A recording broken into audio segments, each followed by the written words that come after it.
Dobrý den, vítejte u Flight Drive Aeroklub Soběslav. Co si dáte? Prosím vás, jedno latte. Ano. A poprosím k tomu, co máte dneska za dezert? Perník s domácí čokoládou. Tak bych se vám první děkuju. Ano, minutku. Tak, pane, vaše objednávka.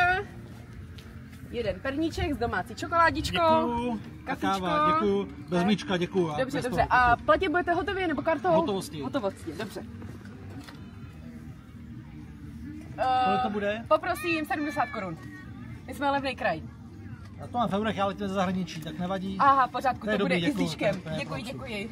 Děkuju moc, mějte Děkujeme, se mějte se, šťastný let, přiletět zas. Naschledanou.